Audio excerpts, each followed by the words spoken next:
shorts, I wouldn't suggest that. Me neither. Yeah. You're not a shorts guy in the cold? I'm wearing shorts right now. You wearing wearing shorts right now? What you doing that for? Do your legs not get cold? Not really. Is that the measure of a true man? That No, your legs don't get cold? Honestly, it's because my wife was doing laundry when I left, and this is all I had. Okay, fair enough. Yeah. Fair enough. All right. I know what I'm getting you for Christmas. Mm-hmm. Some winter pants or some just pants. I have pants. Well, I'm sure. I'm not questioning if you have pants or not. I think you have pants, but considering like, here's an extra pair of pants for when it's cold. Because like I have like. So what, like ski pants or something? I don't know about ski pants. Yoga pants maybe. What? No. You would. You don't want. You don't need to see these calves in yoga pants. Okay? All right, fair enough. Well, yes, I am Covell Hudson, and we are in the pocket. And if you're listening, you are too indeed in the pocket. And yes, I'm Covell Hudson. I don't know if I said that already. And I'm Jay Powers, producer extraordinaire, one hell of a model American, and the only guy in America who ever paid Columbia House that full price for those cassettes they sent me back in the 80s. Oh, all right. We didn't discuss that in the pre-production meeting. We're changing intros. That was better than my intro. I'm a professional. I'm a radio host extraordinaire. Extraordinaire. What is exactly is an extraordinaire? Well, if you look at the words extra, okay, and then ordinaire, which is ordinary, you're more than ordinary. I regret the question. That is why. Okay, extraordinary. How did it? But see, like the history of it. How did it get forged into extraordinary? Extraordinaire. Well, I don't know. All right. Fair enough. There's a lot of things happening in sports right now. Not much happening with the Chiefs, but since we've been here last time, the Chiefs did tag Trey Smith. I did not know that. Yes. When did that happen? A little under a week ago. And it was a shocking to kind of... I heard that they were talking about it, but I didn't know they actually did it. Well, the talk was they weren't going to tag anybody. That's kind of what the expectation was for everybody. And then the Chiefs... Maybe that's why I wasn't looking for tag news, because, normally around this time, exactly, people are getting the franchise tag and whatnot, and I just really wasn't looking for it. But I didn't know they used it on Trey Smith, so I'm kind of glad he's going to be back. But I don't like those. I don't exactly like have a whole lot of history rooting for the franchise tag players, because these are the guys that want to go out there and get the checkbook. They're mercenaries. Yeah, they're essentially mercenaries. And normally, whenever term of contract ends on one team, they want to go out and they want to get the bag. But now they got to stay at the team they want to leave with a bag, and you don't always get their best. Yeah, moody players historically aren't great players for you. Julius Peppers. Well, yeah, yes. If you tend to be moody, then it's kind of a wild card, and a lot of guys end up being professionals about it. And Trey Smith, he hasn't made any money. He was a 6th round draft pick because of injuries, so he hasn't made any real money. So this next year, that cap number is, I believe it was $22 million. Yeah, I think it's $22 million, $23 million. Well, I had the number right in front of me. So basically, 23.4. Basically, he's top shelf shopping. Yes, but there's always unintended consequences, and now the Chiefs have the highest paid offensive line in the league. And now they better do something with it. Hey, we got a comment on our Twitch stream. What's the comment? Boba Bink says, tag and trade. Isn't it better to tag someone even if it is just a trade? At least you get something back. Not using the tag makes little sense. Well, if you want to keep a young stud, if Trey Smith hits the free agency market, he's probably the 2nd or 3rd best player available. Mm-hmm. So I think that's why the Chiefs are prioritizing him. So they could do the tag and trade, but He's a young stud, and the Chiefs usually don't let young studs go. And on the other side of that coin, guards usually don't get paid and kept. So tag and trade, I can see that. And I guess if you have control over him for the next year, you can trade him, at least get a third and a fourth. So I wouldn't hate it. I wouldn't hate it. That's not typically what the Chiefs have done, though. So what do you think? I mean, is this something tag and then trade, or tag, see how it works out in the season and then trade him? Well, you know what Trey Smith is, though. Yeah. So he's not in. It's not a. Let me see what you got. It's more of a. My thing is, guys, my history, the way that I have understood it is, nobody is ever 100% truly happy when they're playing under a franchise tag.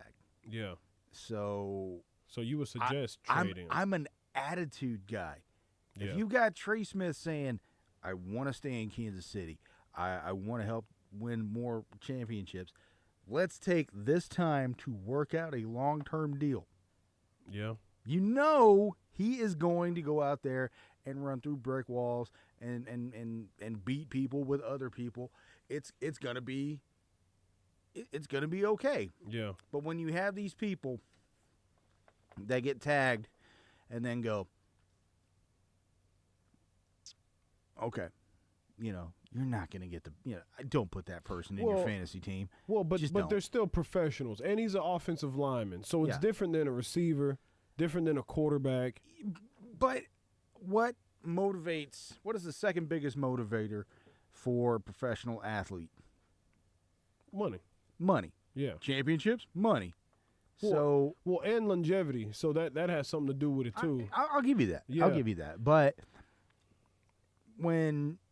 if you're playing under a franchise tag and there's a team out there that just signed the third best player under you to a gajillion-dollar contract, are you going to be happy playing under them? No. Well, no. Well, $23 million. Mm.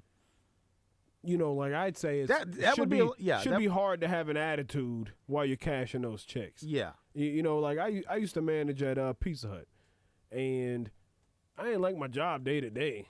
But every time that direct deposit hit, you know what I mean? I'm like, it's not too bad. It's not too bad. It's not too bad. So, put that to a $23 million scale.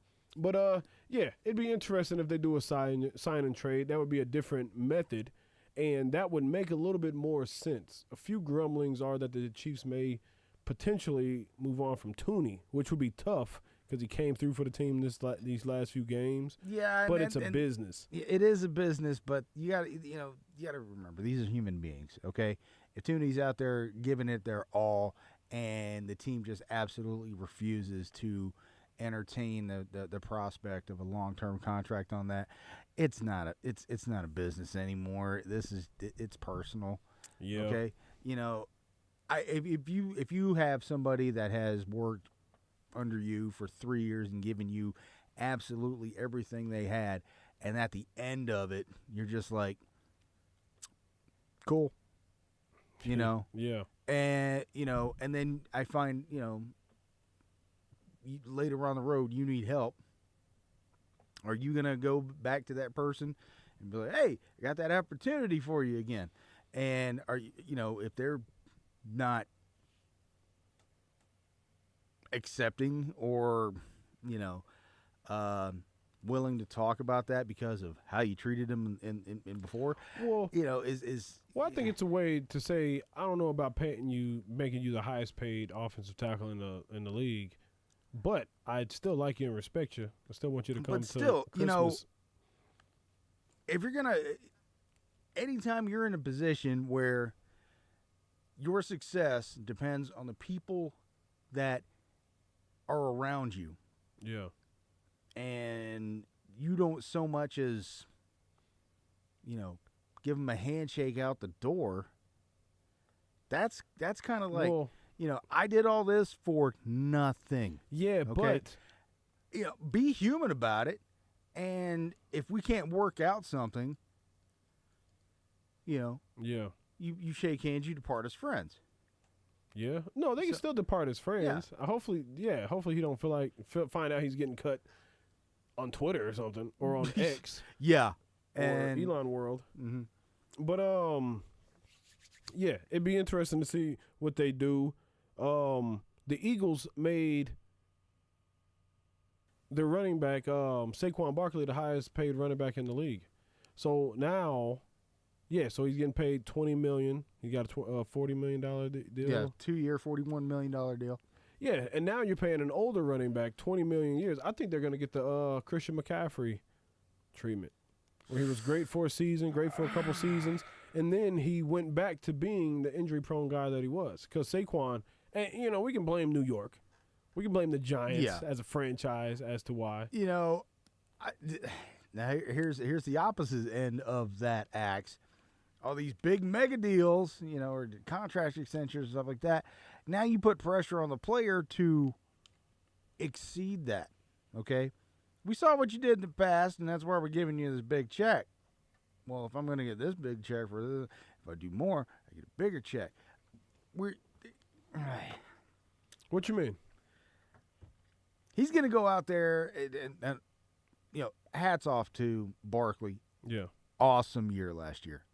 If he was on my fantasy team, I would have beaten everybody twice, and I could have just started him and still won every game. The dude was a workhorse. He was a thoroughbred. Yeah. He did the thing. All right, but how coming off of a 2,000-yard rushing season, anything less than that, what are you going to start hearing? Washed. Well, and not even just not even just less. It's running backs in history that ran for 2,000 yards. The next few years are usually pretty rough on them. Mm-hmm. You don't usually get more. As running backs get older and you have a season where you get 2,000 yards, that usually weighs on running back. 2,000-yard running backs. It's only a handful. OJ, Eric Dickerson, Adrian Peterson, Jamal Lewis, Barry Sanders, Derrick Henry, Terrell Davis, Chris Johnson, and OJ. And those, like most of those guys, their career went on a downward spiral. Not spiral, but a downward turn. Minus maybe Derrick Henry this year. I mean, Derrick Henry at his age being able to run like that and still truck people into the third layer of soil in the ground, it's rarity, okay? Yeah. But I do agree with you that 2,000-yard rushers have had a hard time after they have that season, looking at you, OJ. But well, he had a tough go of it for other reasons. You could say that last run he got carried. Yes. Yes, he did. But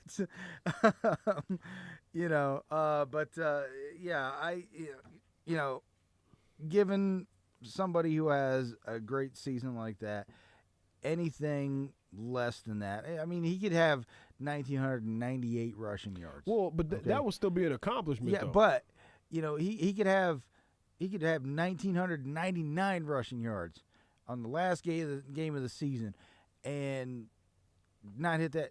People are gonna. What are we paying this bum for? Well, see, but I don't think so. I think the only time people will say, "What are we paying this bum for?" is if he gets hurt, if he gets some knick-knack injuries, or if he starts looking for places to fall, like Larry Johnson did after the Chiefs paid him. He would get the ball, and then he'd be like, "That spot right there," and then he'd go fall there. So, and I don't expect that to happen. But he got a Super Bowl. Now he's loved. He's with a winning team. Mm-hmm. We'll see if his hunger is still there. And we're gonna go ahead and take a break. And coming up, at 8:30, we have Sterling Holmes coming on, and Sterling Holmes is the co-host. I'm awful at the program. Yes, no, not the program. Oh. The Zone. He's the co-host to the Zone, and he does work with Arrowhead Addict. Yeah. So we'll have him on at about 8:30. But we're gonna take a break. We'll come back after this.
I don't know if I had the stored energy prepared for the energy that came for that song.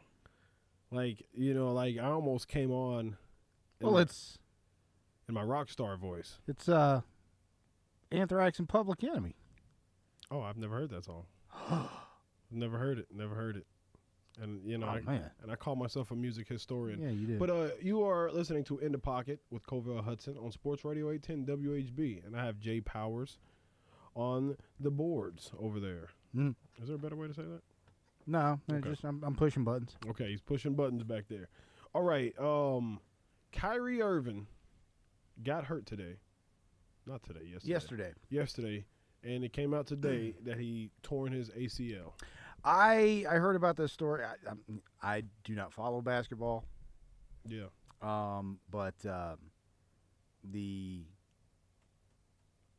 I woke up this morning and I was checking stories, and basically one of the first ones that popped up on my feed was, Kyrie Irving throws 2 free throws with tears in his eyes, and I'm saying, what happened to him? Torn ACLs. What happened to him? They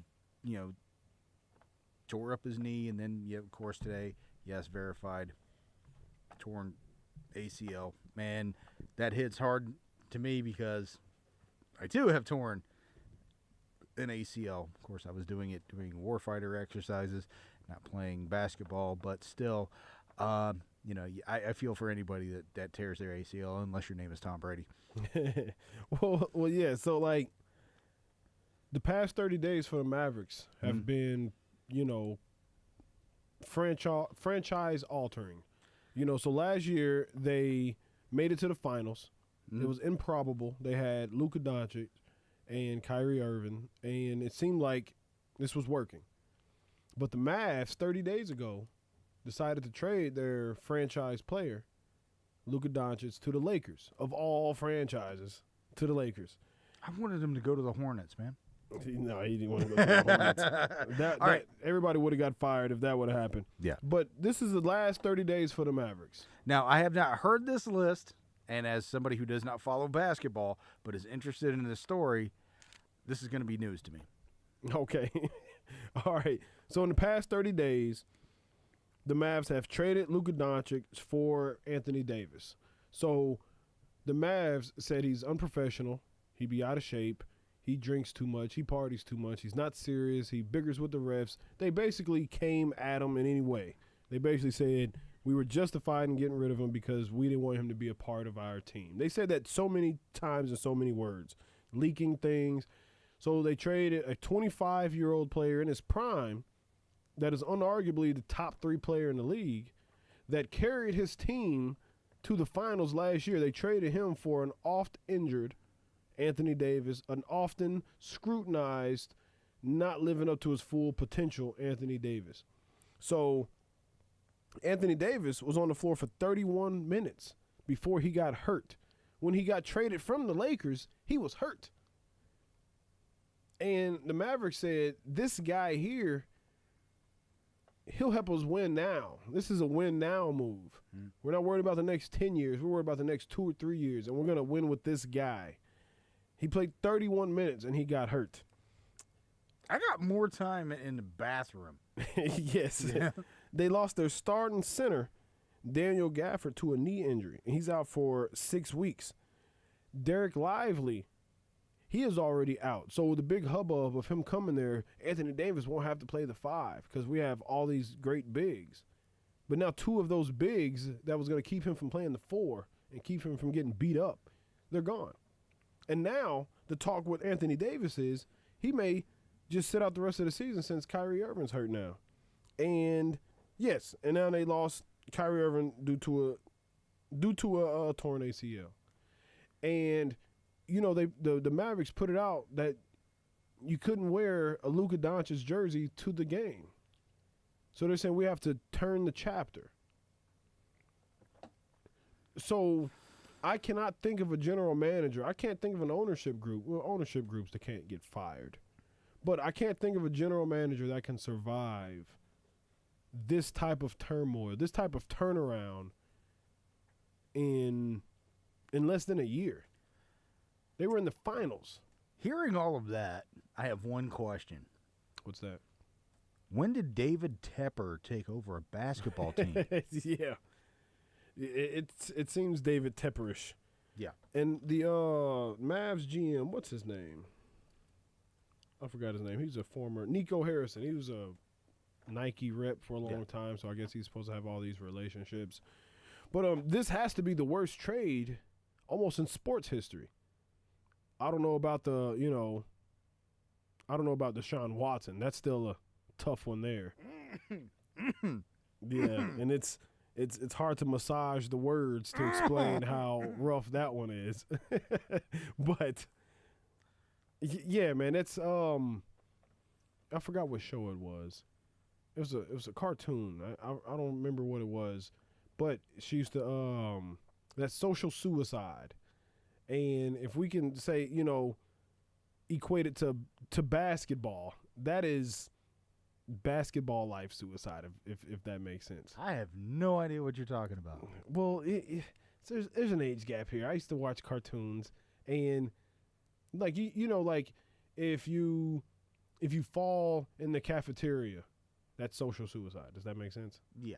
Okay, so that is what the equivalent to what he forget it. Okay, the analogy didn't work. I think you just wasn't here with me on that analogy, but I think it was a solid analogy. But yeah, so it's going to be a rough go for the Mavs For a long time. And to add insult to injury, LeBron looks like he has better numbers right now than he did his MVP season with the Heat. He's looking young and rejuvenated. The Lakers are now the 2nd seed in the West.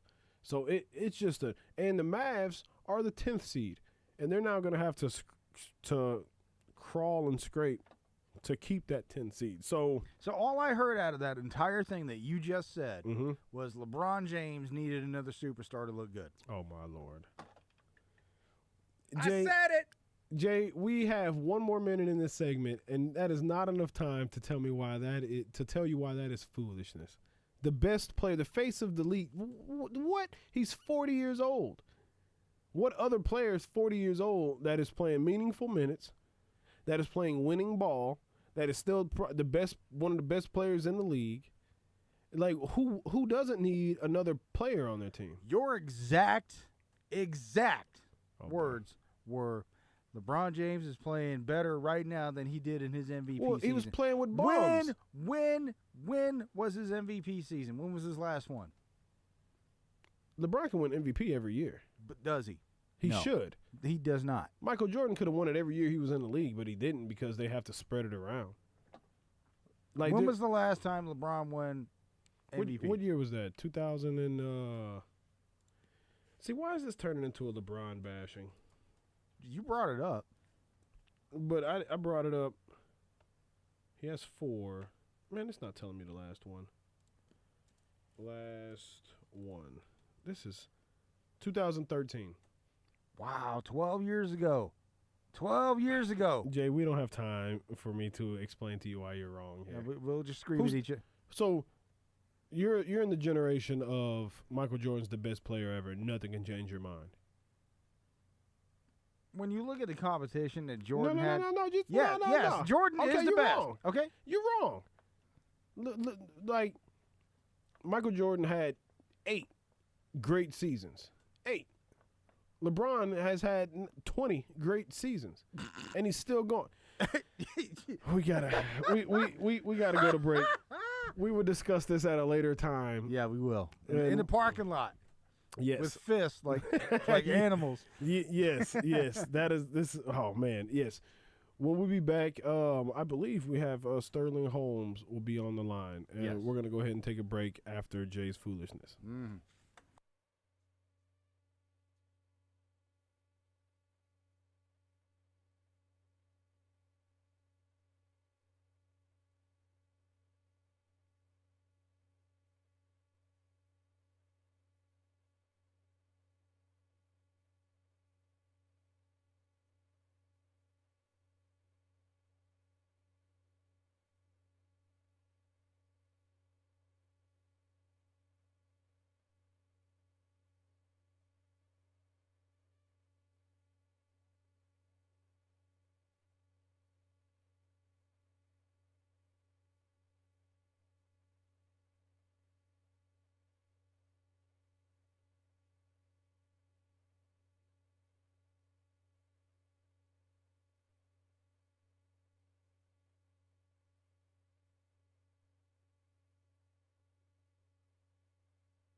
You are back in the pocket. Sports Radio 810 WHB. I think I was enjoying some Little Richard. No, that's not Little Richard. Who is that? James Brown. James Brown. James Brown. You know what I meant. James you know Brown. Good call. You know what I meant. I was enjoying the soul of the music. But Sterling got held up. But we're gonna delve farther into this LeBron bashing that Jay tried to start. In what way? All right, let's start with this. The LeBron James, Michael Jordan debate.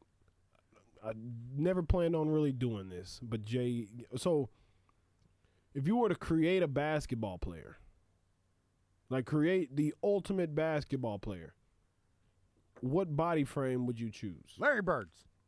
Oh, my Lord. All right, so I don't know if we can have this conversation. Why Larry Bird? His back gave out after year 10. Well, yeah, because he had to carry the Celtics for his entire career. He had all-stars on that team. But still, okay. You know, get Larry Bird's physique, Michael Jordan's drive. No, I didn't. Well, what? No, like the size. Let's just do size. Shaquille O'Neal. I want a big brick house. Jay, all right. LeBron James is 6'7". Mm-hmm. What are LeBron James' attributes? LeBron James is 6'2". He's not 6'2". Are you looking it up? Oh, wait. As a 6'2" tall freshman in high school. All right, I'm ignoring Jay. All right. Okay. So he's 6'9" now. He's listed at 250. 6'9", 250. Yeah. A guy that can play all 5 positions. He can guard all 5 positions. He can play all 5 positions. But he only got 4 rings, though. Only has 4 rings. He only got 4 rings, though. The man's been playing, for 20 years. Jay, is that really your argument here? Okay. Look. So I have nostalgia. You have nostalgia is what you have. No, I understand it. That's what, like, people didn't like this last Super Bowl because it wasn't it was no nostalgia attached to it because hold on. Most people go to the Super Bowl that aren't in the top of their game and they play hits from when they used to be the hottest. They're like, hey, you guys, you remember that? You remember high school? Do you remember when you were in college? Do you remember that? And that's what you suffer with Michael Jordan. Jordan, right, it's nostalgia. Okay, let me explain it to you. Let me spell it out. Let me break it down to you, all Barney right. style. Okay, Barney, okay, Barney style. When LeBron came into the league and he had all that hype behind him. All right, again, I am not a basketball person. Well, yeah, you're not even a basketball person, so you almost don't have a vote for best player ever. But if you're not a historian of the game, I know basketball exists.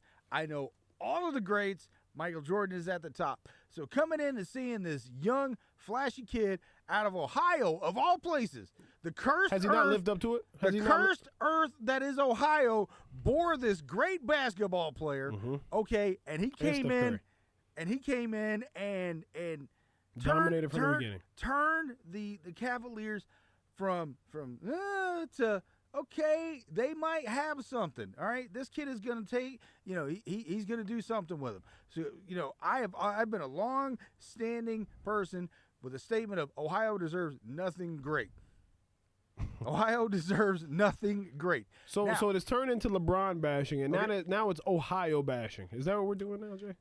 Just stay with me. Okay, I'm gonna try. All right. So when LeBron stays with the Cavaliers for that first 7 years, and doesn't win anything. When did Michael Jordan win his first ring? Okay. When did Michael Jordan win his first ring? It ain't about win. Okay. It's LeBron didn't win anything. He was good enough to keep and get him out there, but not quite good enough. He didn't have another All-Star. Okay. He never had another All-Star. Rather than tell the team, here's what I need, he says, I'm going to go take my talents to Miami. I had to sit there and watch this decision where it's like, this is the LeBron James story. And at the very end of it, he tells everybody, hey, y'all, I'm moving to Miami and where I'm going to sign a 6-year contract and promise to win more than 7 rings. Okay, all right. Why did he go down there? Because he had players that he wanted. He got the coach that he wanted. All that stuff, I know it's hard to tell people to move to. Argument, Jay. No, I know how hard it is to tell somebody, listen, you should move to Ohio and play basketball with me. That is a difficult conversation to have with somebody. All right? But he said, I'm going to move all the way down to Miami, and it was that arrogance. The arrogance where I've got the people that I need. We're going to win. Not 1, not 2, not 3. You see where I'm getting here? Well, not 4, not 5. And how does that disqualify him from being better than Michael Jordan? I'm talking about just on paper, stats, longevity. On paper and stats, yes. If Michael Jordan played for 20 years, 20 consecutive years. Why didn't he? He didn't take care of his body as good as LeBron James did. Well, he was famous for going out partying. What? Because you're Michael Jordan. You can do that. Yes, but he took probably 10 years off of his career. What other player plays, wins 3 championships, and then goes and takes a year off? He didn't just take a year off because he wanted to chill. Mario Lemieux. Mario Lemieux played with cancer. Are you talking about hockey? Yes. Don't bring hockey into this. Hockey is more physically demanding than basketball. This is an irrational argument. And I want you to know that. And you are not listening to my reasoning. It's awful reasoning, Jay. Okay. That's like saying, I don't like – it's an irrational argument. How many teams has LeBron gone to for every team he's been on, he's won a championship with. Not that first team. He went back to that. He had to go back. He went back there for how long? 4 years. Jay, you sound like Skip Bayless. All right, you sound like Skip Bayless. 11 of his 20 years in the NBA in Ohio and won once. Once. Oh man. And where did he go? Where did he go after Cleveland? To Los Angeles. Why? It'll give me a better opportunity to win a ring. No, have that difficult conversation. Tell people to come to Ohio and play basketball with you. How hard could it be? Apparently pretty damn hard. The man has moved around more than I have. So he's traveling to all these places trying to get the. I was going to give you stats. I was going to give stats. When he wins, he can win with anybody. When he doesn't win, which he hasn't done in 16 out of the 20 years he's been in the league, I need the right people. Jay. All right, that you never saw. You never saw it. You never heard Michael Jordan screaming, "Oh, if I had Scottie Pippen in Washington, we could have won something." They would have won something if they had a Scottie Pippen. I love that word, if. Michael Jordan didn't win anything without another all-star on the team. They had Scottie Pippen. They went and got Dennis Rodman. Like, when you talk about post-retirement to Jordan, when he came back and decided that the Washington, whatever they called it at the time, the Bullets, the Wizards, yeah, all right. They used to be the Bullets. See, that's how much I know. All right, but yeah. So he came back and played for the Washington Wizards. This is like arguing with a vegan if ribs is better than steak. That's what this is like right now. We all know steak is better than ribs. No, but a vegan couldn't have that argument with me. So you're technically a vegan here when it comes to basketball. I look at somebody when it comes to LeBron, somebody that had the potential, that could have done great things, could have brought something good to the cursed earth of Ohio. It's crazy how this world disrespects greatness. Doesn't respect. Doesn't have a certain. Oh, he's the all-time NBA scorer. Yeah, because he's played longer than anybody. All right. This is ridiculous. Devontae Adams was cut from the Jets, so the Jets clearly had a stance of we're going to get rid of any kind of Aaron Rodgers residue. And you know who I don't think is the greatest quarterback of all time? Aaron Rodgers. You know why? He's been playing longer than LeBron, and he's only got 1 championship to show for it. This guy. I can't kill your mic from over here. No, you can't. No, I can't. That's why I'm on the business end of the board. Yes. Yeah. But yeah, I think when it comes to Aaron Rodgers, anything after this, people are going to touch and then sanitize their hands, and this is exactly what they're doing. New York isn't just sanitized; they're cutting it down to the root. They're cutting their hands off. Well, that's the only way you can rebuild a team and start a new. You know, they have their new head coach. What's his name? Former player. Why you got to do that to me? What's that? But no, Aaron Rodgers went. Yeah, again, fantastic career, and then decided He had an all right career. He had fantastic talent, fantastic potential. He had an all right career. I will agree with you on that. Yeah. But when it comes to Aaron Rodgers, he didn't play for the Packers. The Packers were him. And yeah, he had control of the. he got a little ahead of himself. You know, and am I kind of like really like disappointed in how his whole career turned out? Absolutely. Well, yeah, he's been, like as far as thrower of the football. Yeah. Everybody say he's top 5 to ever do it. He was the prettiest thrower of the football before Mahomes. Well, I guess before these last 2 years, because everybody's questioning Mahomes now. But Aaron Rodgers hasn't been a perennial winner, and we have enough sample size his whole career of his. He's just not a good leader. He's not a good dude to have around. Clearly, if you want to produce a situation for winning and teamwork, he's not your guy. In Green Bay, he rarely went to the summer workouts, to the involuntary workouts, and when you have a franchise and you have a franchise quarterback, that's who you want to be there. Before, you want him to be the, first guy there, last guy to leave, that type of situation. But Devontae Adams, he left the Packers and went to the Raiders to go and play with Derek Carr. And then the Raiders benched Derek Carr, then got rid of him. And Devontae Adams, he didn't ask for a trade. He got kicked out of Oakland. And then he went to the Packers in a weird – no, he went to, the Jets. In a weird, awkward move. So, like – very, very awkward. Very, very awkward move. And Devontae Adams' cap hit for next year is supposed to be $38 million, so they couldn't find anybody to make that trade. I wonder if he's cheap enough if the Chiefs will get him. You don't think that's a possibility? You over there talking to me about being delusional. Yes, that is.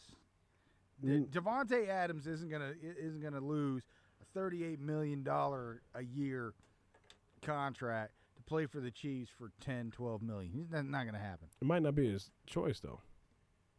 So it might not be his choice though. Is the I'd like to have that LeBron and Michael Jordan conversation, but you're not fair with it, and most people aren't.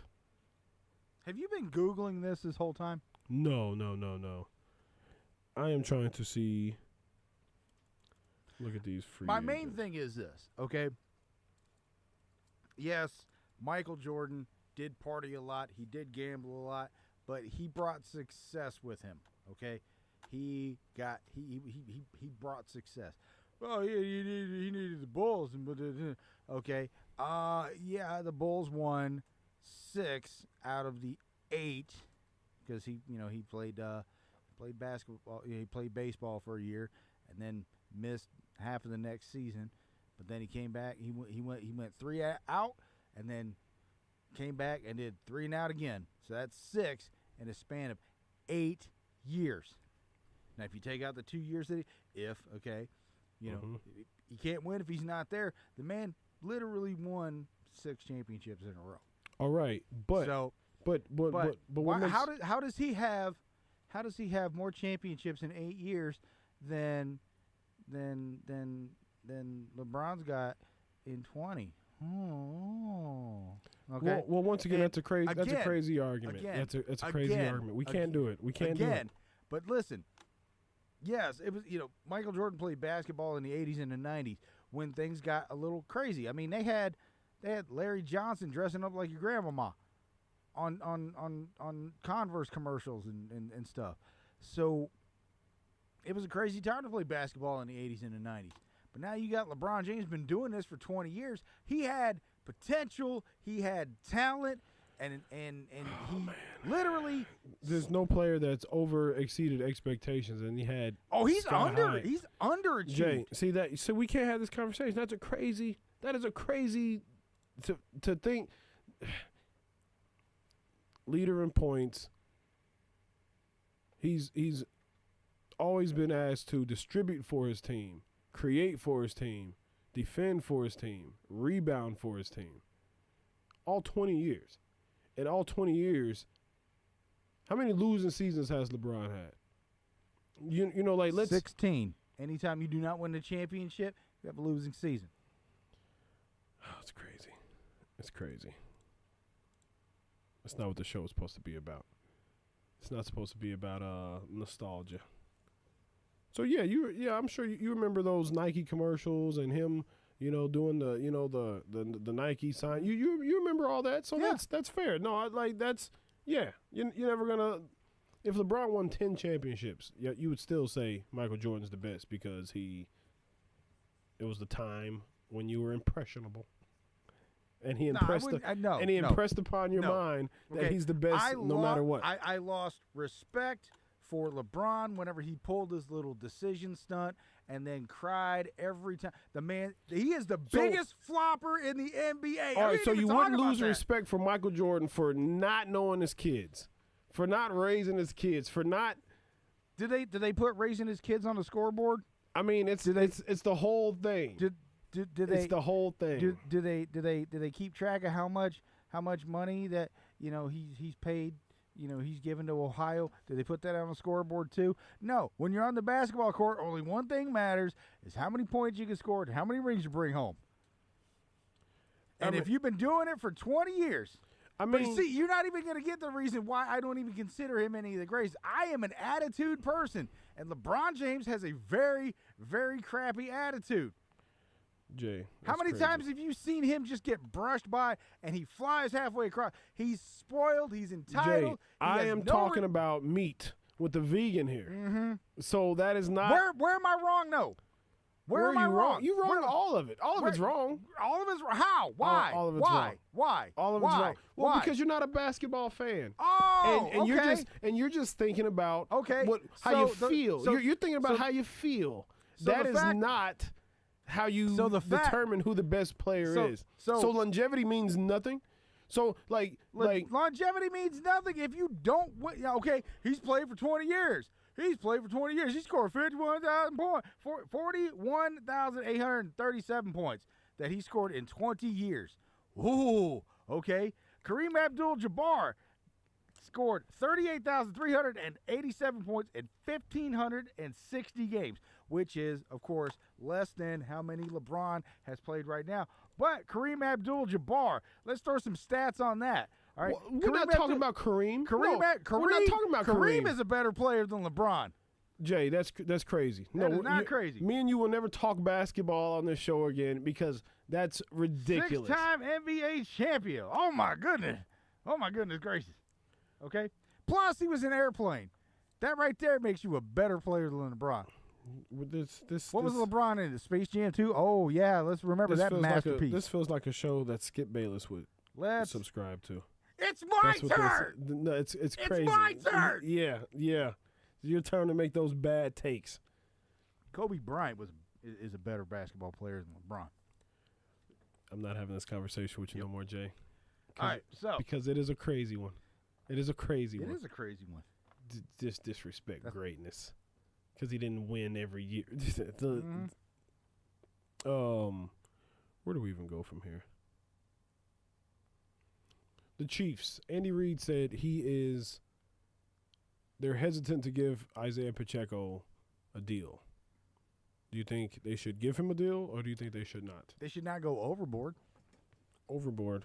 They should not go overboard. Do not give him, an Well, 8-year, $77 million year. Don't do that. Well, they wouldn't do that. He's a running back, so they wouldn't do that. Don't do that. Don't do anything, over 4 years, 60. You say it again? Don't do 4 years, 60. No, they're not going to do anything like that. It would be a 2 or 3 year. It would be a 3-year deal, but the 2 years are real. The last one wouldn't be anything. Yeah, I'd say you bring him back. Would you do it for $324? Would you give him $8 million a year? I don't think I would do necessarily that. So let's go $315. What's the average running back salary?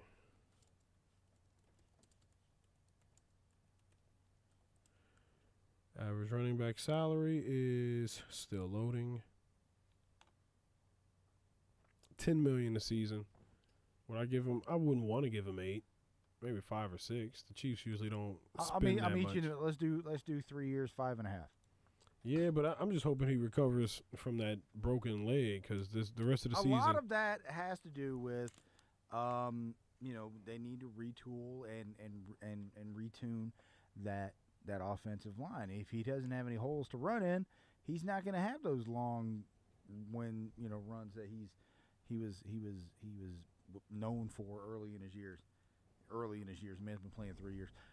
That first year where he was just running. Well, see, but that's why is like even Darcy when he was on, everybody's talking about Pacheco like he's 32 years old, like he is over the hill. It seems like that because it's been a couple of years since we've had that great year out of him. Well, but I think it's a mixture of things. The offensive line hasn't been that good. The offense hasn't been that explosive, so they've been able to put guys all in the box and stop them. So I think it's a lot of reasons why. So I'd do 3 years. That first year would basically be, it wouldn't be insulting, but it's not going to be, it's going to be heavily incentive laden. Yeah. And then that second year. All right, let's revisit that. I mean, you're gonna get, you're gonna get that little, you're gonna get a mill or two on top of that, but it's still incentive laden. I think all of NFL contracts should be incentive laden. No, what? Yes, it's the most dangerous sport. Of the top of the big 3 sports, it's the most dangerous. Like it should be the most where they get guaranteed. It should be. So you think Deshaun Watson has earned every bit of that $230 million? See, why would you go straight to the massage therapist? Because it's the largest contract. Well, but that's not the one I'm talking about. Like Patrick Mahomes, guarantee him. A good Saquon Barkley, he should be guaranteed. Offensive tackle, yeah, you should be guaranteed. Like the MLB has guaranteed, NBA has guaranteed contracts. Why wouldn't the NFL have guaranteed contracts? The player union is awful. That is why the NFL doesn't have it. Well, also, the NFL, if the players threaten to strike, the NFL will get any dude on the street to come play, and people will still watch it. Get Keanu Reeves.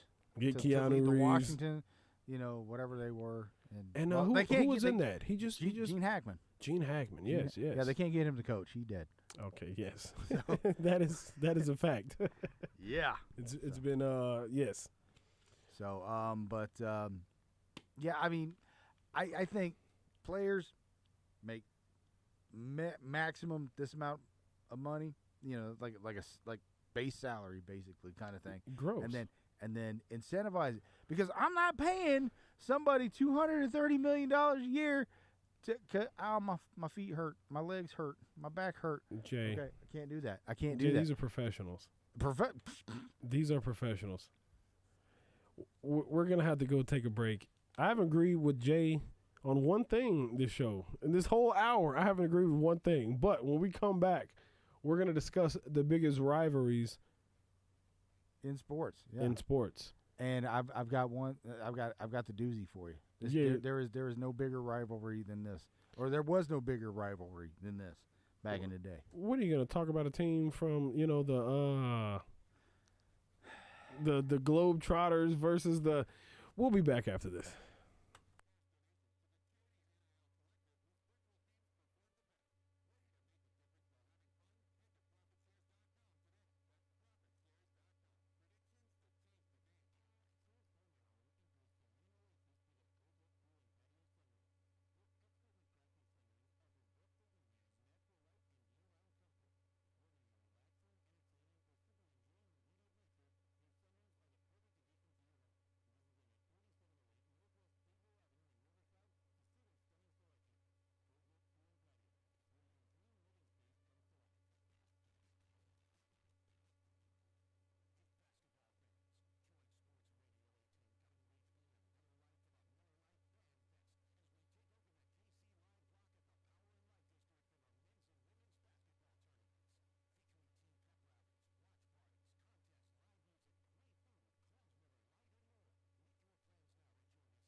You are back in the pocket. Sports Radio 810 WHB.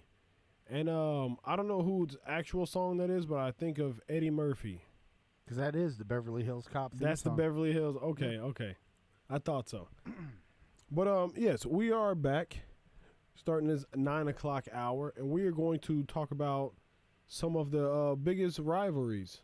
And I was thinking NFL, but Jay is going a different way. Yeah.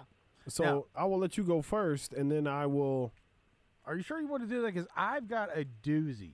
A doozy? I want to know who you think is the biggest rival sport. You want to rock, paper, scissors? No, you can go ahead and go first. All right. Yeah. So I said NHL, and you looked at me like I had a foot growing out of my forehead. Yes, only because we've talked, like, the percentage of hockey that has been talked on this show is probably 1.5%. But those are rookie numbers, man. You got to pump those numbers up. I don't know. Okay. I don't know. Now, hockey, you may not know this because you don't watch hockey. Probably can't spell hockey.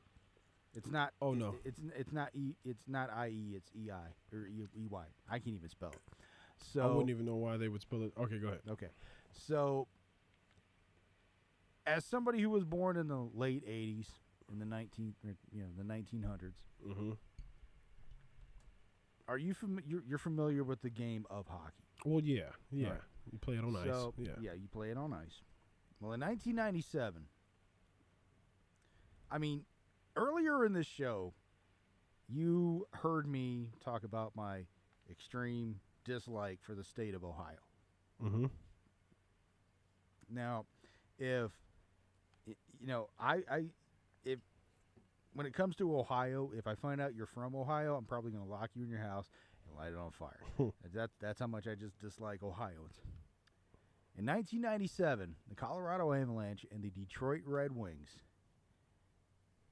had a extreme hatred for each other. It wasn't just burn your house down with you inside it. They were going to burn your house down, collect the ashes, dump those over Disneyland, and then light Disneyland on fire. That's how bad it was. Mm-hmm. This is 1997. You were 11, maybe? So 6. You were in 1997? I was 8 in 97. Yeah, okay. So in 1997, the Detroit Red Wings and the Colorado Avalanche had a little hockey game. Now, earlier, this carried over from something in 1996. Mm-hmm. So this was a long time brewing. But in one night in 1997, they have described it as Bloody Wednesday, Fight Night at the Joe, and Brawl in Hockey Town. This game, a 60-minute hockey game, featured 9 fights, including one between the goalies, 18 fighting major penalties, and 144 penalty minutes, and several game misconducts. Mm-hmm. Okay? Now, out of those 9 fights, 5 of them were in the second period alone. We had the goalies going after it, each other. It was ridiculous. Okay? Let me see here. The major melee ensued at the 18:22 mark of the second period, leading to the third fight. Here's just a description of the third fight in the game. Shortly after a collision between Red Wings center Igor Larionov and Avalanche forward Peter Forsberg, where Forsberg knocked Larionov onto his backside away from the play in front of the Red Wings bench, Darren McCarty seized the opportunity to avenge his grind line teammate by escaping from the grasp of Adam Foote and a linesman and turning to Cold Cock Lemieux. That's Claude Lemieux, not Mario. Darren McCarty landed many blows on Lemieux, who fell to his ice and covered his head. McCarty managed to land a few more punches, drag Lemieux to the boards, and knee him in the head before they were separated by officials. That's right. In a 60-minute hockey game, 144 penalty minutes, 18 fighting major penalties. The Detroit Red Wings won by a score of 6-5 in a game that took over 3 hours to play. And if you followed hockey in the 1990s, anytime the Red Wings and the Avalanche got together, that was must-see TV. You remember the last time a big Detroit team got into a brawl? I think it was the Pistons. You know, Malice in the Palace? Malice in the Palace. This was Mayhem on Ice, and it was just literally... History sees that one as better than the Malice in the Palace. So... But, yeah, when it comes to my, the best rivalries in sports, it does not get any better than the Detroit Red Wings and the Colorado Avalanche in the late 1990s. Word. Okay. Well, I guess that is a big rivalry. Sounds like a mess. Oh, it was. It doesn't 3 hours. It seems like, what movie was that where that guy bought a hockey team and became the owner? It was a documentary I saw on Netflix where that millionaire bought a hockey team for his son, and then they were out there fighting and stuff. It sounds crazy. I don't even know what hockey movie you're talking about. Well, yeah. I don't know, but I'm not gonna say that one. Do you have any more? I'm not gonna say that one stunk because it was hockey, but I hated that one. You hated that one? I hated that one. Watch the highlights. They are all over YouTube. Well, I can just watch MMA. I can watch UFC if it's going to be fighting and tussling. Okay. And penalties. And When you did go to anybody a get hockey- suspended? What happened after that game? Oh, what happened at the end of it? No, after. Did people get suspended? Did the coach get fired? No. Like they don't fire coaches for hockey fights. Yeah, there were a couple of suspensions laid down, but there was nothing like, it wasn't like, oh, we're gonna sit you down for the rest of it. No, and hockey Stinks. it is socially acceptable to throw down and throw hands with your opponent. I wonder why. And the ironic thing is Canada invented this game, and Canadians are nice people. Canadians are nice people. Yeah. But, They're not real nice right now. Ooh, they are. They're not real nice right now at all. But well, it's part of the game. Fighting is part of the game in hockey. You see a fight break out in the NBA. You see a whole lot of swinging and not a whole lot of connecting. You know why? Well, because you got endorsements and they take my picture and I can't really, you're not a hockey player unless you've had stitches in your face. Yeah, Okay. That seems like a sucky sport to play. But I'm going to go a different direction in the best rivalries. I'm going to do top 5 NFL rivalries. So number 5 on my list, I have Washington Commanders and the Giants. And it feels weird saying that because it was the Redskins, but now they're the Commanders, so it doesn't seem like the Commanders played the Giants that many times. But I mean, has it really been a rivalry, even though both teams have literally sucked the past, I don't know, how many years? well, I'm talking about NFL historic. Like in the last 20, 30 years, Okay. besides Eli Manning, nothing. But they've played 178 times. Giants won 103 times, and the Reds, The Washington the Football Commanders, Club. the Washington Football Club won 69 times. So Nice. playoffs, they're tied at 1-1. So that is 5, because rivalries in the NBA, in the NFL are different than almost any other sport because you play them twice a year. Like baseball, when you have a rival, you play them like 30 times a year, because you play so many games. But the NFL, you're going to play these guys 2 times a year. And if you're both good, then you may play a third time in the playoffs. So the highest stakes for rivals feels like the NFL. Number 4 on my list, I have the Chiefs versus the Raiders. You could literally say the Chiefs versus the entire.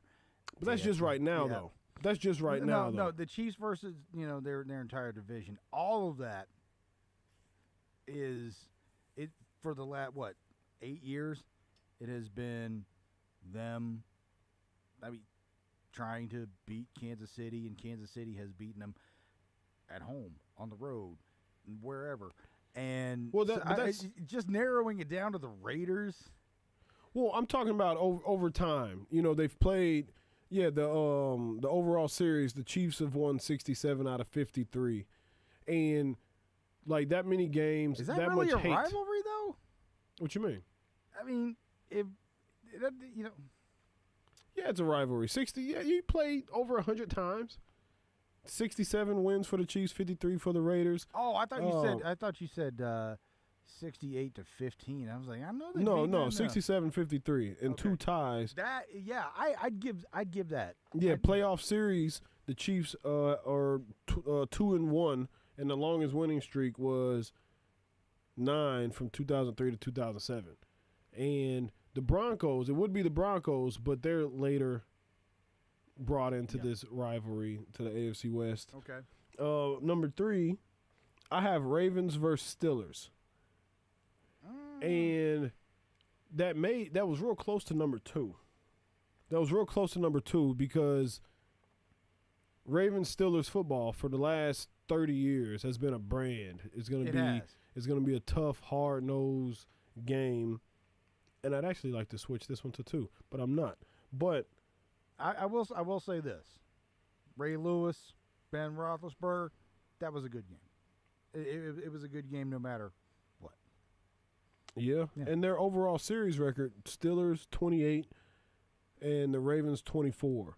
Why does it seem like they've been playing for the last 100 years against each other?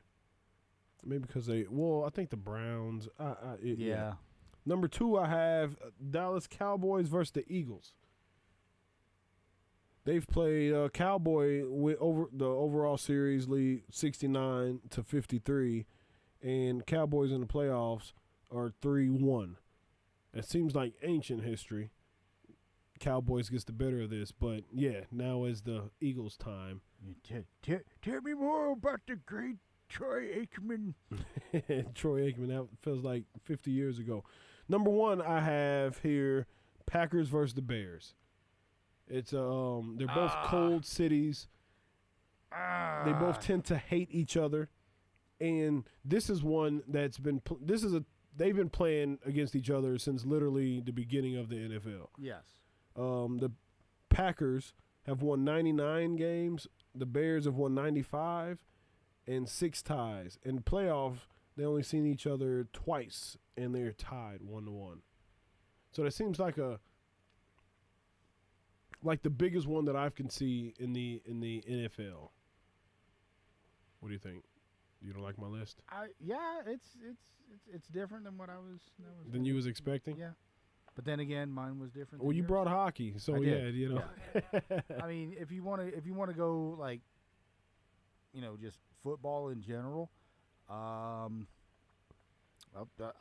go with Army Navy, because that's been a long tradition, right? Yeah, but they're never good. Neither one of them are ever really good, so it doesn't really matter. I mean, yeah, they haven't been good for 50 years. Yeah, longer than 60. But like ranked and whatever for a national championship. It's been a while, and I don't think that they're ever going to put West Point or the Naval Academy, Annapolis, wherever it's at, into the national title picture, simply because that school is not a football school. Those aren't. They're military colleges, and so they that's a have big students rival. That's a big rival for people that are in it. Yeah. Just like my brother, he coaches at Butler Community College, and those rivalries are big to the people that you know what I mean. But outside of it, though, it's not. You get the point here. Yeah. When we come back, we're going to take a break. When we come back, we will have Michael Darcy on. We'll ask him about Chiefs and maybe a little bit of Royals. He's been itching to talk Royals. We'll be back after this.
You're back in the pocket. Sports Radio 810 WHB. Is that Shaft? That is Shaft. That's Shaft? That is Shaft. All right. We are back. And we have Michael Darcy on the line from Kansas City Sports Report. Oh, hold on. Let me get song to welcome you to the show to. He brought you in the Shaft, man. And you know, That's we're getting a little crazy late night on Sports Radio 810. That's insane. That's what I was thinking. I was thinking, yeah, that's probably going to be a discussion we're going to have in pre-production meetings from now on. Jay's just excited to see me, I guess. Yeah, I would have gave you probably something different than Shaft, but it works. I put this in, before the show even started. So it's not like I knew he was going to call it this time. So it just worked out. Yeah, it did. That's how he feels about you. All right. How's it going, sir? I'm doing fantastic, Covell. We've seen so many things happen regarding the Chiefs that I was not expecting. We talked on the show last week or 2 weeks ago that the Chiefs were not going to use the franchise tag. And then, of course, they just used the franchise tag on Trey Smith. So can't believe that they did that. But Trey Smith is under the franchise tag right now, and he's awaiting a long-term deal. But that happened. We just heard from Nate Taylor of The Athletic that the Chiefs apparently aren't going to attempt to bring back Justin Reed. So lots of stuff is going on right now, even though we are kind of in the dead of the off season. But, yeah, I mean, there is no slow news day. Yes. So we discussed the Trey Smith tag because, it came out of left field. Nobody was expecting it, but they signed him. Do you think they signed him because they want to keep a young talent, or do you think they signed him for a sign and trade? They want to sign him because he's young talent. They haven't come to a deal yet. I think he's probably going to get – because the franchise tag for a right guard, I believe, is $24 million. Yeah, 23.6. He is not going to play under the franchise tag. The Chiefs are going to extend him, spread that money around because, quite frankly, they don't have the money, to pay Trey Smith $24 million to play right guard in 2025. They're going to have to extend him, spread that money around.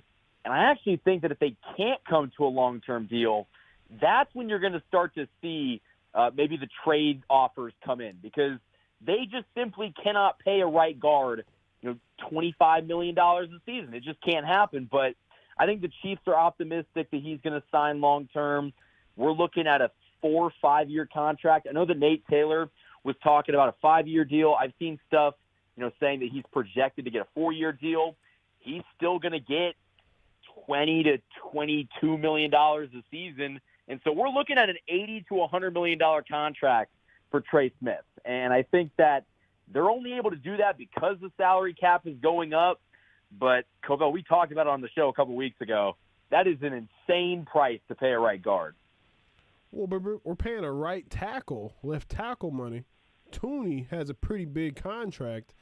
And our center, Creed Humphrey, he's the highest paid center in the league. So now the Chiefs now have the most expensive offensive line. Would you bring Tooney back? Would you try to move on Juwan Taylor? What do you think there?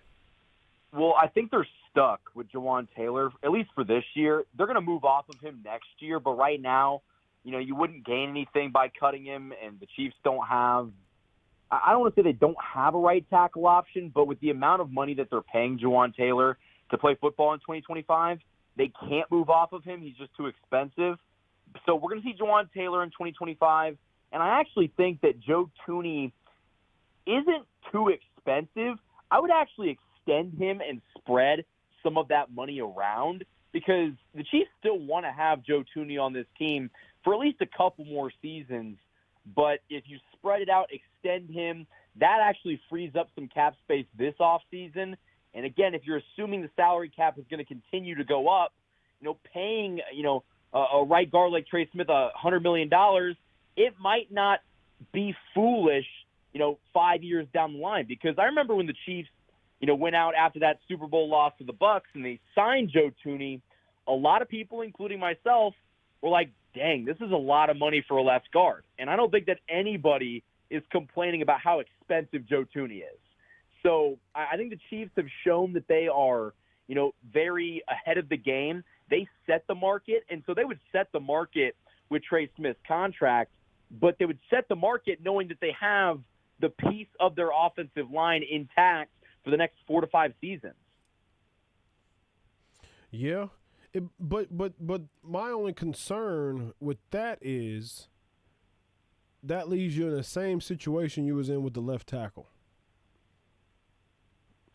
Because there's no wiggle room there to bring somebody in free agency, make a trade for somebody. You would have to hope that you get another retread, or you draft and you get lucky this year.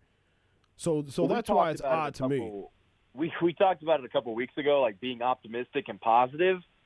I'm not really sure how positive we should be about the left tackle situation because I'm going to be honest with you guys, it's not a good year to need one. The draft's not great. Yeah. Free agency outside of Ronnie Stanley is not great. And Ronnie Stanley, he's aging. He's got injury problems.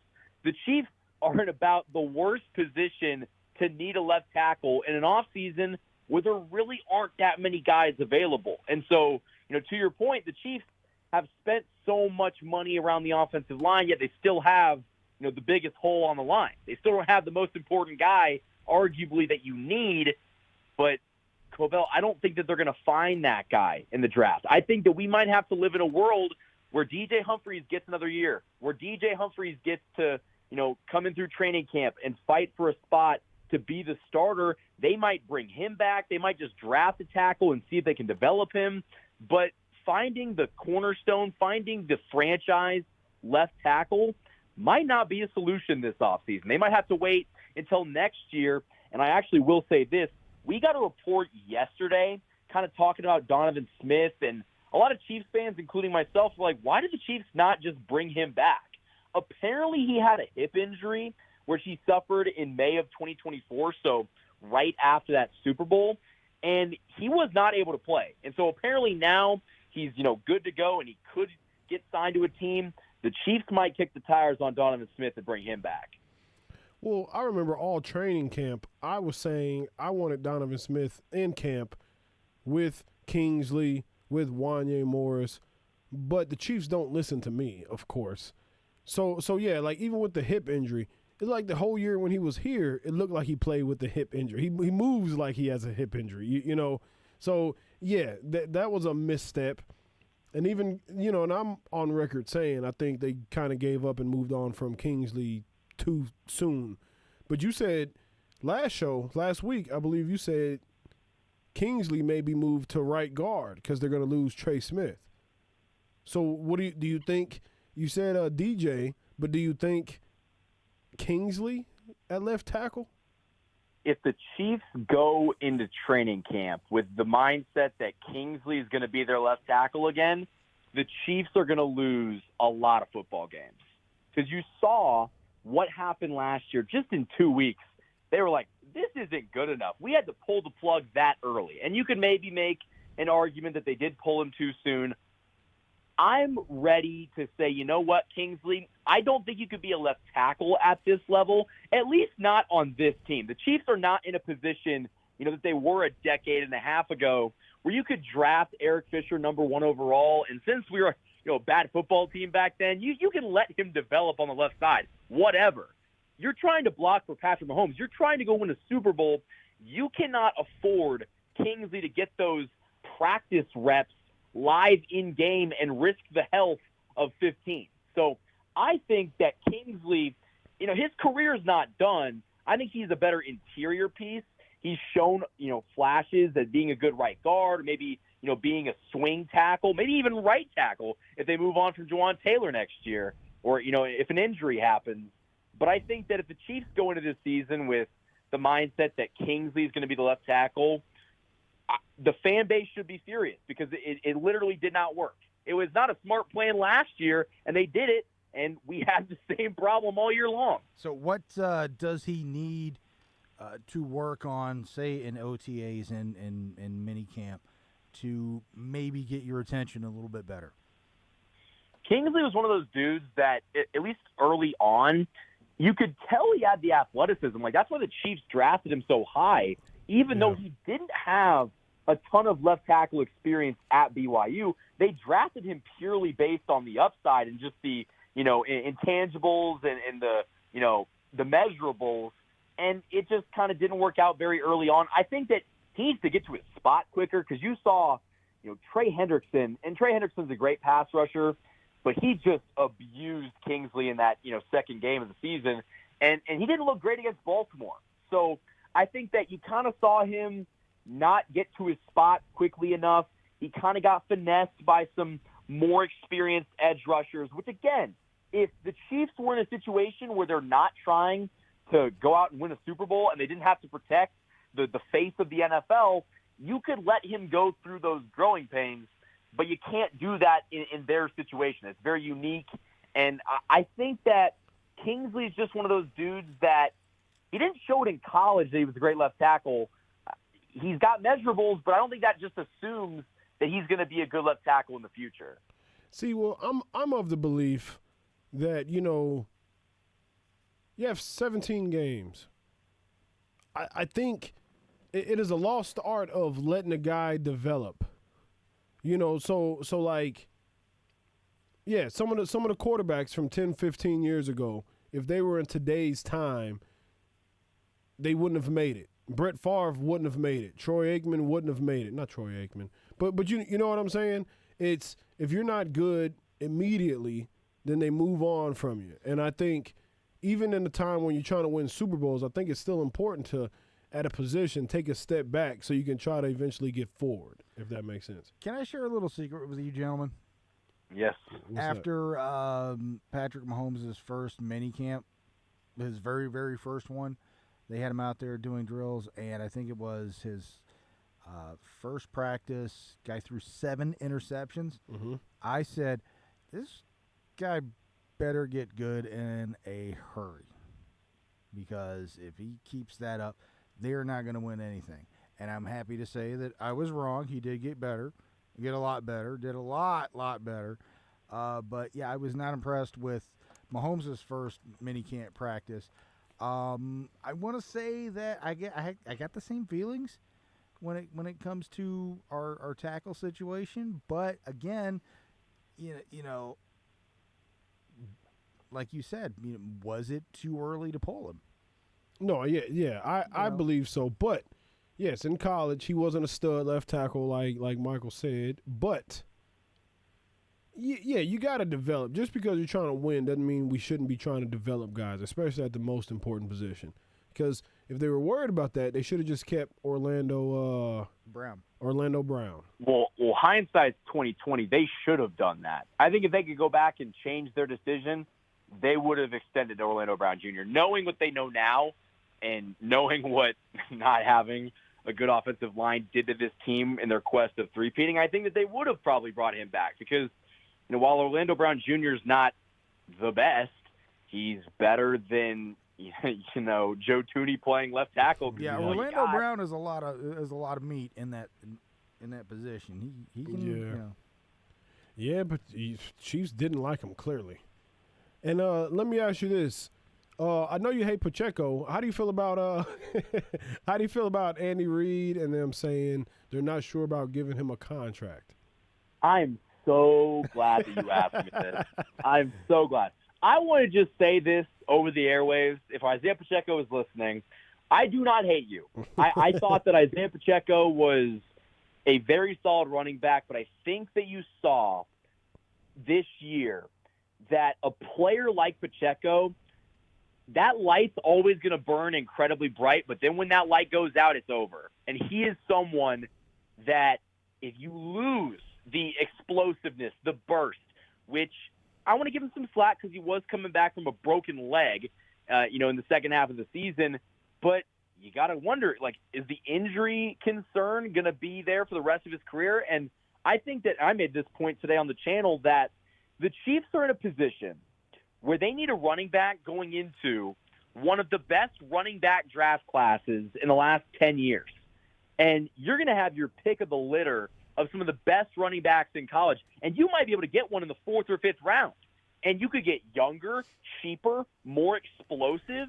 And if you got that option, what is the point of re-signing Pacheco? Well, he's a fan favorite, locker room guy. People, like during training camp, the crowd loves it when he like sprints next to the sideline. So, that's something, right? You know who'd be a fan favorite? Devin Neal. You know who'd be a fan favorite? The kid from K-State. Like, that's the thing. Like, we've had fan favorites before. Like, back when the Chiefs drafted Felix. Like, they drafted Felix in Kansas City, from K-State that year. I thought that was a pressured draft, though. I thought that was a pressure. The draft was here. That was a Clark Hunt pick 100%. But they did that to kind of appease the fan base and say, look, we took a hometown kid, and the hometown kid hasn't been great. Well, he broke his leg. Felix? Oh, you talking about Felix? Okay, no, all right, Felix, yeah. If we're comparing Pacheco to Felix Anudike-Uzomah, the 7th-round draft pick was significantly better. But I think the Chiefs are going to get into this model a lot more, and you're going to see this over the next decade. The Chiefs are going to take a lot of players like an Isaiah Pacheco, or going to the defense like, maybe it's I hate to say it, but like someone like a George Karlaftis or a Trent McDuffie that they use for 4 or 5 years. And then when their contract's done, we are going to get younger at the position. We're going to go get, someone cheaper in the draft because we don't want to pay you because we think that we can draft your replacement. And I know that sounds crazy, but that's kind of how they've been doing it. Yeah, that's kind of how they've been doing it. And Travis Kelce coming back, putting you on the spot. Over or under 800 yards? Oh, man.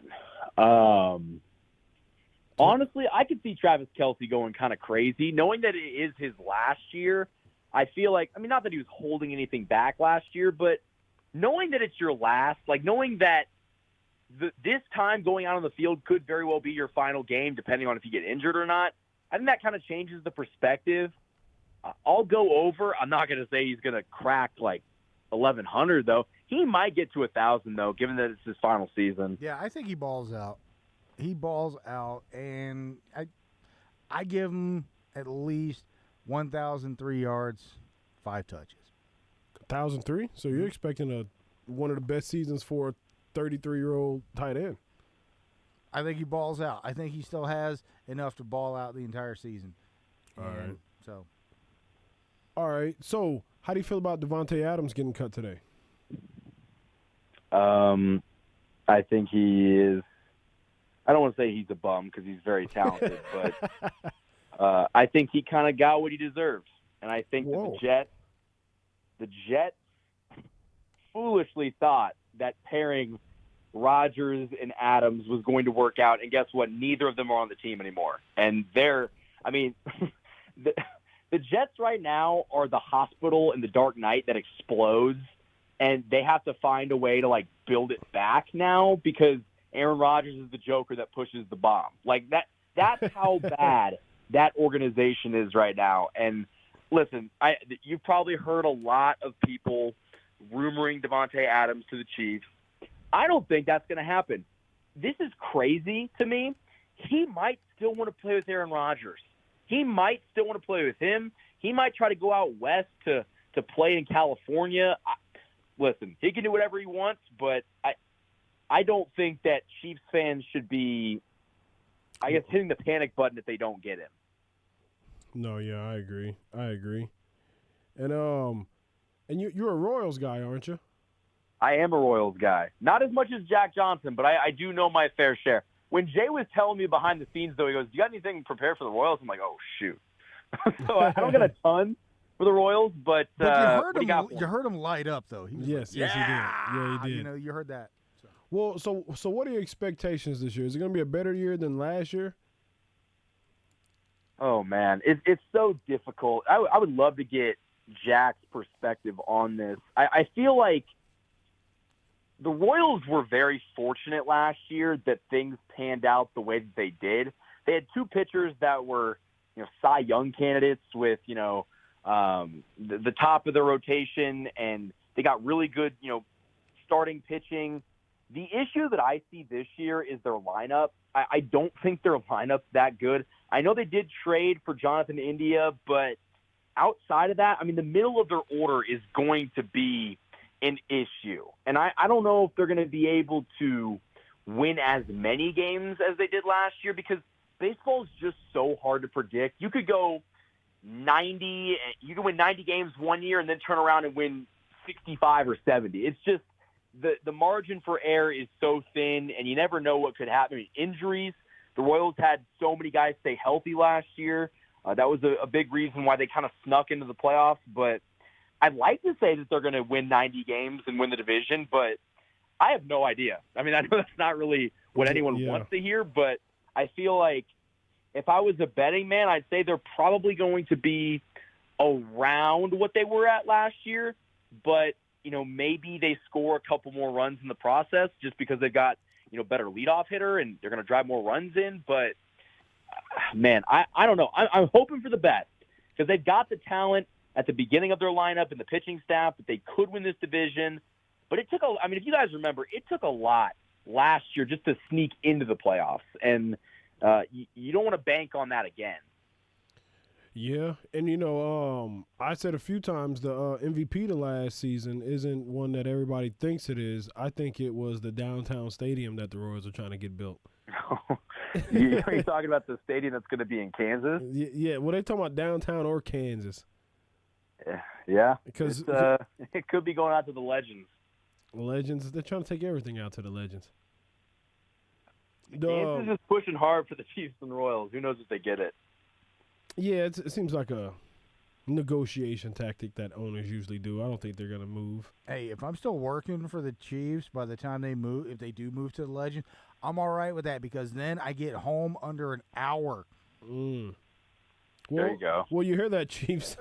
You hear that, Chiefs and Royals. I live right down the street from the Legend, so I'm get all those Nike outlet discounts. I hardly even leave my house. But all right, that's fair. Yeah. Well, Darcy, do you have anything else from Honestly, the Chiefs or Ravens? Not too much. I will say that we are going to get into a lot of draft stuff over the next coming weeks. I've been trying to stick towards free agency and talk about some of the, pending free agents for the Chiefs, but we're kind of in this weird stage where we're watching the combine and all these players are, testing. In about a week or so, we're going to start getting into that like free agency frenzy, and it's just going to be boom, boom, boom, boom, boom. Like there's going to be so much stuff, and then like these mock drafts came out, so we're kind of in a slower time for Chiefs stuff, but it's going to pick up very closely or very, very soon, and Royals baseball is just right around the corner. All right. Well, we hope to have you on a few times. A friend of the show, Michael Darcy, Kansas City Sports Report. Thanks for coming on, sir. I appreciate it, my friend. All right, holla at you. Oh, we're out? Yeah, let's get out of here. Let's get out of here. All right.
We are back in the pocket. Sports Radio 810 WHB. Let's do some it poops. How you feel about doing some it poops, Jay? We got a phone call, so We got a phone call? please hold. All right. So, yeah, I'm thinking about doing some it poops. And maybe we have Sterling on the line here. I believe it is. But, yes, and if you are new to the program, it poops stands for in the pocket or out of pocket. And let's figure out what's happening back there. Who is that, Jay? Sterling. Covell. What oh up, boy. man? Oh, boy, got the time wrong with his phone upstairs, thinking we might have a power outage. So I thought, hey, let's make sure my phone's charged for the night. All of a sudden, I get to my phone. It's 9:43. You know what time it's not? 8:30. No, hey, I understand how it be sometimes. How's it going, That's why sir? he wasn't answering. That's why he wasn't answering. I thought you went to, thought you went to bed like an old man or something. Well, I am. I that's why I was in bed, and I looked at my phone now. I just got into bed, and I go, oh, shoot. I forgot I have a missed call. I wonder who that's from. And then I go, oh, yeah, it's because I'm a dumbass. That's what it came down to. Don't be so hard on yourself. I can't tell you how many times Covell has called me up and is like, hey, man, you good for the show tonight? And I'm looking like, we don't have a show tonight. And so it happens to me, too. Okay, maybe it's just the way that Covell sends messages. Maybe it's that. Well, yeah, I can do things more ahead of schedule. That's for sure. No, he's a proper gentleman, and this is all on me for, again, thinking we might have a – well, in fairness, I'm going to blame the news because the news said it's going to be a blizzard outside. So what did I do? I'm like, I'm charging my phone just to make sure we don't lose power. And what happened? We have a nice gust of wind that I would still play golf in. yeah. It's not as bad as Snowmageddon like we had a few weeks ago. That's what you get for believing the mainstream weather media. No. I almost said who you sounded like, but I'm not going to do it. I'm not even going to touch it. But, yes, I appreciate you for calling in, Sterling Holmes, co-host of The Zone, and you contribute for Arrowhead Addict. Correct. Yeah, big time. Just very busy doing a lot of Chiefs stuff. You think that the Chiefs season ends, you're like, oh, they lost the Super Bowl. Finally, I'll get some time off. And it's like, no.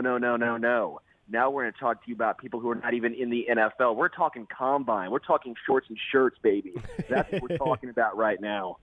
Yes. And a lot of things have happened. And how did you take the Trey Smith franchise tag? Yeah, so I think this is really interesting because you can take it a couple ways. You can take it, one, that the Chiefs are going to find a long-term extension for Trey Smith. You can take it as it's going to be a tag and trade, which I think is the least likely situation. And then I think you take it as he plays 1 year on the franchise tag because this is the way I'm looking at it now. With the left tackle draft class not being ideal, especially drafting at 31, the odds of a rookie that you are going to pick making an impact year one they're minuscule. It's very, very small. Then you look at the free agent left tackle class. You're looking at guys like Ronnie Stanley, who, as solid as he is, never stays healthy. The 1 year he did stay healthy came in a contract year. Then you're looking at a guy like Cam Robinson, for example, who is the definition of Juwan Taylor, but put him on the left side. The free agent class is not ideal. So my thought process is, well, maybe the Chiefs go, well, what if we just keep the best free agent offensive lineman on our team, a.k.a. Trey Smith? We can keep him for a year, and we'll figure out the offensive line, more particularly left tackle, the season prior, or the season following.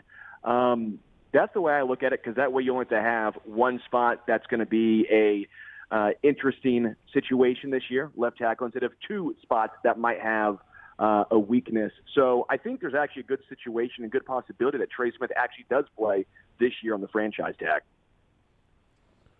Well, yes, but the concern is that we go into the season with the same exact issue at left tackle. Well, of course, but there's not a fix this year. There's just no situation, and 100%, and fair or not, Trey Smith, if the offensive line has issues, he is going to be the ire of everyone in Chiefs Kingdom. Because, again, if fair or not doesn't matter. They will say, well, that money's going to him. Why didn't it go to left tackle? And, again, I'm just trying to bring some nuance here where I can understand the thought process of, Well, because there's no one really out there. If you're saying you want to overpay for Cam Robinson, be my guest, but does that really elevate in the left tackle spot? Again, you're getting Jawan Taylor on the left side. Once you get out of that contract, you're now giving the exact same one to the left side. Do you want to go with Ronnie Stanley and you hope he stays healthy? If you're hoping for a guy to stay healthy, I would spend a lot less money, a.k.a. DJ Humphries. It's not what people want to hear. It's not necessarily what I think is even, the ideal situation. But from what I have seen this offseason, I would assume the Chiefs probably bring back DJ Humphries, open up a training camp battle with him and Kingsley, and hope for the best. Is it great? No. But I think you really can't address left tackle until 2026. You can't make a player appear if they're not there. Yeah, and I'm on record of saying I think the Chiefs gave up on Kingsley too early. Early in the season, the Chiefs were still thinking that they were going to be, the greatest show on turf, throwing it down the field, and they saw that Kingsley got whooped on for 2 weeks, and then they gave up on him. But for the rest of the season, after Pacheco got hurt and they signed Hunt, I think that offense would have been better suited for Kingsley. What do you think? Well, I think what it comes down to is the Chiefs are a victim of their own success in this regard. Because they're constantly drafting 31, they're not getting a top-end left tackle. Because they're trying for a three-peat when you do draft a raw left tackle, which Kingsley Suamataia was, you draft him, he's 21 years old, and all of a sudden you expect him to be the answer at left tackle. You don't have time to let him try and figure things out. You're going for a three-peat. You're not the Giants. You're not the Panthers. If Kingsley Suamataia played for, let's just say the Panthers, for example, he's playing every single game. He's playing every single snap because the Panthers don't care. They can wait for him to develop. They're not having any expectations of a Super Bowl this year. The Chiefs don't have that luxury. In that regard, you're almost a victim of your own success. Yeah, I'm with you, by the way. I think Kingsley Suamataia was given up too quickly, at least by a lot of fans, labeled a bust. I understand why the Chiefs had to move away in the regular season. But I do think you'll see a hopefully better version of Kingsley, whether it is at left tackle or guard. I'm not ready to just throw in the towel and say he is done being an NFL player. Yeah, well, we'll see. So, like the Chiefs, I credited, you know what I'm trying to say. I credited the Chiefs all season for taking the time and developing Xavier Worthy. But they did that because they had to. It was a few games. I forgot what game specific. It was like a 3rd and long, and they threw the ball to Xavier Worthy, and we didn't get it. Ended up winning that game, but the Chiefs were like, it's not about right now. We're trying to prepare him for situations for later in the season. And that actually paid off because during the Super Bowl, he was the most effective player. So, yeah, I was just hoping that they would have done that with Kingsley, but you pull him out, and now you have to deal with him doubting himself and things like that. You know what I mean? We have talks of him moving to guard. So, yeah, like DJ Humphries, I guess, but yeah, I'd rather see the rookie and see what he can do because he has the body for it. Just hasn't shown it yet. Well, 100%, but you still need to bring in a veteran just in case because I think it'd be foolhardy of the Chiefs. Again, I'm on your side here in regards to I think Kingsley has the body type. There's a reason why you drafted him where he was, and just for everyone listening, I think there's a good point to be made here. I think if Kingsley came out in this year's draft class, just based on how a lot of the draft is going to fall, based on how the tackle is weaker this draft class than the last one, I think Kingsley would probably be drafted at 31 this year. Just goes to show you, again, there's not a great answer, especially in the draft for the tackle position. You obviously have Mimbu from Mizzou, but he's going to be drafted early. But you have to bring in a veteran, man. You have to, because just in case Kingsley is a guard, just in case he gets in his dome yet again, you're going to have at least a contingency plan. Again, for me, I think DJ is the answer. DJ is the Band-Aid for this year. I don't want to say answer because that puts too much pressure on his plate. It makes it seem like I think that he is the cornerstone left tackle. But what it comes down to is you got to have a veteran. You got to have a contingency plan in place. And I would like to see it on a cheaper deal so you don't handcuff yourself when a better option comes out in 2026. Okay, fair enough. And so, yeah, we got a couple more minutes. But Pacheco, Andy Reid said that, the Chiefs said they were hesitant to give him another contract. Do you agree with that? Because a lot of people are kind of down on him. He broke his leg and he came back and he was never the same. Do you think he's done with, potentially being done with the Chiefs because you can draft a running back pretty easily? I think second contract for Pacheco is going to be tough, which is an absolute bummer because, one, he's such an enjoyable player, such a seemingly nice guy. You love the energy that he brings, but it's the unfortunate part of football that injuries happen and injuries sap the best players. I mean, it's just sports in general, right? I mean, injuries have been a plague and a scourge. It's almost like Madden. You wish you could just turn the injuries off, but it's part of the game.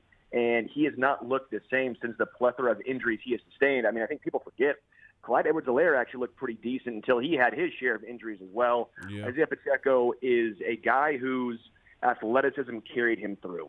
We all know he does not have the best vision for a running back, as evidenced on those short yardage situations that Kareem Hunt could pick up, yet Pacheco couldn't. And if the burst starts to go because of injuries, again, not his fault, just part of the game, then he becomes a quite frankly, just not an NFL running back. I do hope that he has a offseason to get right, to get healthy, and try to regain that burst.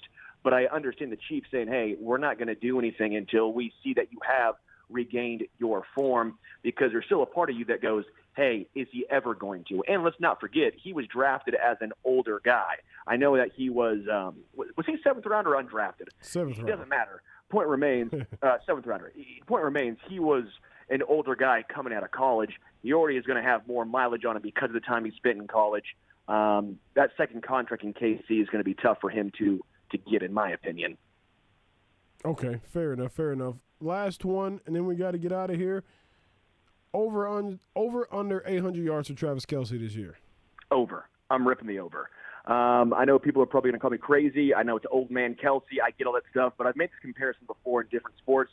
I think it's more apt in baseball, but I think you can still use it in football as well. A lot of times when a guy knows it's going to be his final year, he has the ability to step it up and treat every single game like it's going to be his last. You saw it with Albert Pujols when he went back to the Cardinals and he was back to being the machine.